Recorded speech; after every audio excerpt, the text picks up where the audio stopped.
Hello, আসসালামু আলাইকুম। তো আজকে বুয়েট 19-20 সেশনে আসা অপটিক্যাল ফিজিক্স থেকে আসা একটি সমস্যা নিয়ে আলোচনা করব এবং এই ধরনের সমস্যা যেহেতু সচরাচর আসে না, তো এই রিলেটেড যে কোনো সমস্যা কীভাবে সহজেই সমাধান করা যায় তা নিয়েও আলোচনা করব। তো ভিডিওটি আশা করি শেষ পর্যন্ত দেখলে অনেক উপকারে আসবে। তো শুরু করা যাক। তো আমাদের সমস্যাটিতে মূলত একটি সাবানের ফিল্মের কথা বলা হয়েছে, যেখানে গঠনমূলক ব্যতিচারের সৃষ্টি হয়। তো এই সমস্যাটি সমাধানের জন্য আমাদের ব্যতিচার সম্পর্কে বেসিক ধারণা রাখাটা খুবই গুরুত্বপূর্ণ। তো ব্যতিচার সম্পর্কে যদি বলতে চাই, তো সহজভাবে বললে এটা আসলে দুটি আলোক তরঙ্গের উপরিপাতন, যেখানে এটি ধ্বংসাত্মক কিংবা গঠনমূলক হতে পারে। তো কনস্ট্রাকটিভ বা গঠনমূলকের ক্ষেত্রে আমাদের পথ পার্থক্য হয় n ল্যামডা, এবং এক্ষেত্রে আমরা উজ্জ্বল বর্ণ দেখতে পাই। এবং ডিস্ট্রাকটিভ বা ধ্বংসাত্মক ব্যতিচারের ক্ষেত্রে আমাদের পথ পার্থক্য হয় 2n-1 ইন্টু λ/2, এক্ষেত্রে আমরা অন্ধকার দেখতে পাই। তো এখানে 2n প্লাসও আমরা চাইলে ইউজ করতে পারি, কিন্তু 2n প্লাসের ক্ষেত্রে বিভিন্ন কনফিউশনের সৃষ্টি হওয়াতে 2n-1 ইন্টু λ/2 ইউজ করাটা প্রেফার্ড। তো আশা করি ইন্টারফারেন্স বা ব্যতিচার নিয়ে একটি বেসিক ধারণা নেওয়া সম্ভব হয়েছে, যে দুটি আলোক তরঙ্গের উপরিপাতনই আসলে ব্যতিচার। তো এই ব্যতিচার যে শুধু চিড়ে ঘটে থাকে এমন না, এইটা আসলে একটি পাতলা ফিল্মেও ঘটে থাকতে পারে। একটি পাতলা ফিল্মের আসলে দুইটা সারফেস থাকে, একটা উপরের সারফেস এবং নিচের সারফেস। তো এখান থেকে রিফ্লেক্টেড বা ট্রান্সমিটেড হয়ে লাইট একসাথে উপরিপাতিত হতে পারে, বা দুটি তরঙ্গ একসাথে মিলিত হয়েও আমাদের ব্যতিচার ঘটতে পারে। তো আসলে এই পাতলা ফিল্মের এই দুই পাত থেকে আমাদের ব্যতিচার দুইভাবে ঘটে থাকে। প্রথমটা আমি এখানে লিখে রেখেছি, interference due to reflected light, বা প্রতিফলিত রশ্মির দ্বারা আমাদের ব্যতিচার। তো এটা কিভাবে ঘটে দেখা যাক। প্রথমে এইখান থেকে যদি আমরা ধরে নিই একটি আলোক রশ্মি আসতেছে, তো এটা প্রতিফলিত হয়ে এদিকে গেল, অন্যভাবে এটি প্রতিসরিত হয়ে অন্য মাধ্যমে গেল, গিয়ে তার নিচের যে সারফেস আছে সেখান থেকে আবারও প্রতিফলিত হলো, এবং এখান থেকে আবারও প্রতিসরিত হলো। তো দেখা গেল আসলে এইটাও একটি প্রতিফলিতই রশ্মি। তো দুটি প্রতিফলিত রশ্মি এই যে এইখানে গিয়ে হয়তো উপরিপাতন ঘটবে। উপরিপাতন ঘটার পরে আমরা ইন্টারফারেন্স বা ব্যতিচার দেখতে পাবো। তো এ ধরনের ব্যতিচারকে বলা হয় interference due to reflected light, এবং এইটা আসলে এই থিন ফিল্ম বা পাতলা ফিল্মেই ঘটে থাকে, যেখানে পাতলা ফিল্মের প্রতিসরণাঙ্ক মিউ এবং এর পুরুত্ব বা থিকনেস টি। পুরুত্ব এইখান থেকে এই পর্যন্ত, এটাকে টি বলা হয়, এবং এর প্রতিসরণাঙ্ক মিউ। তো এইখান থেকে আমরা আসলে বিভিন্নভাবে ডিরাইভ করতে পারি যে 2 mu t cos r minus λ/2 equals to del x. অর্থাৎ এই পাশের বাম পাশের equation equals to optical path difference.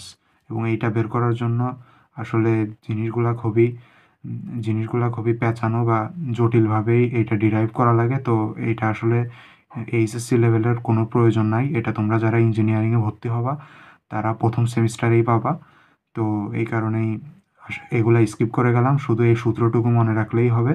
2 mu t cos r minus λ/2 equals to del x, যেখানে মিউ হচ্ছে আমাদের প্রতিসরণাঙ্ক, টি হচ্ছে আমাদের থিন ফিল্মের থিকনেস, এবং আর হচ্ছে আমাদের এই যে প্রতিসরিত হলো এই কোণ অভিলম্বের সাথে এই কোণটা, এটাকেই আর বলা হয়। এবং ল্যামডা তো তোমরা জানোই তরঙ্গ দৈর্ঘ্য, এবং ডেল এক্স আমাদের পথ পার্থক্য।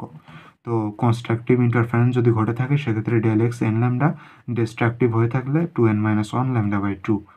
তো এইটাই মূলত আমাদের আজকের সমস্যার সমাধানের জন্য গুরুত্বপূর্ণ বা মেইন যেই আমাদের তথ্য দরকার সেটা। তবে অতিরিক্ত একটা জিনিসও তোমাদের জেনে রাখা প্রয়োজন, যেহেতু এই ধরনের টাইপ বা টপিক থেকে প্রশ্ন আবারও রিপিট হতে পারে। তো সেক্ষেত্রে হয়তো বা ইন্টারফারেন্স ডিউ টু ট্রান্সমিটেড লাইটও দিয়ে দিতে পারে। তো ট্রান্সমিটেড লাইটের ক্ষেত্রে আসলে আমাদের উপরের সারফেস থেকে নিচের সারফেসে প্রতিসরিত হয়ে আসার পরে আলোক রশ্মি যখন আবারও নিচের সারফেস থেকে ট্রান্সমিটেড হয়, এবং আবারও এখান থেকে প্রতিফলিত রশ্মি এখানে আসার পরে আবারও যখন প্রতিসরিত হয় বা ট্রান্সমিটেড হওয়ার পরে তারা যখন উপরিপাতিত হয়, ওইখানে যে ইন্টারফারেন্স ঘটে সেটাকেই বলা হয় interference due to transmitted light. তো তোমরা এত কিছু মনে নাও রাখতে পারো, শুধু এইটুকু মনে রাখতে পারো, ইন্টারফারেন্স ডিউ টু ট্রান্সমিটেড লাইটের ক্ষেত্রে আমাদের সূত্র হচ্ছে 2 mu t cos r equals to del x, বা 2 mu t cos r equals to পথ পার্থক্য। সো এইটার সাথে ওই সূত্রের পার্থক্য এইভাবে মনে রাখতে পারো যে এখানে λ/2 আছে মাইনাস, এখানে কোনো λ/2 নাই। তো এইখানেও সেম, ডেল এক্স সেম, এখানে কনস্ট্রাকটিভের ক্ষেত্রে এন ল্যামডা এবং ডিস্ট্রাকটিভের ক্ষেত্রে 2n-1 λ/2। তো চলো সামনে আগানো যাক। আমরা আসলে আমাদের যে ইনফরমেশনগুলো ছিল সবই পেয়ে গিয়েছি। এখন আশা করি গাণিতিক সমস্যাটি সমাধান করা খুবই সহজ হবে। তো এবার চলো প্রশ্নটা সমাধান করা যাক।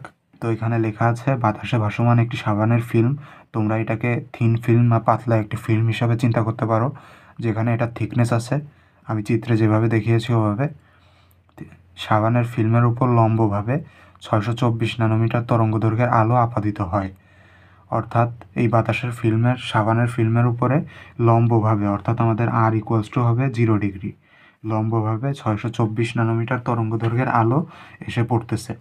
ফিল্ম হতে প্রতিফলনের সম্পূর্ণ গঠনমূলক ব্যতিচারের জন্য ফিল্মের সর্বনিম্ন এবং দ্বিতীয় সর্বনিম্ন পুরুত্ব কত, এটা আমাদের বের করতে হবে। এবং এখানে আমাদের প্রতিসরণাঙ্ক দেওয়া আছে 1.35।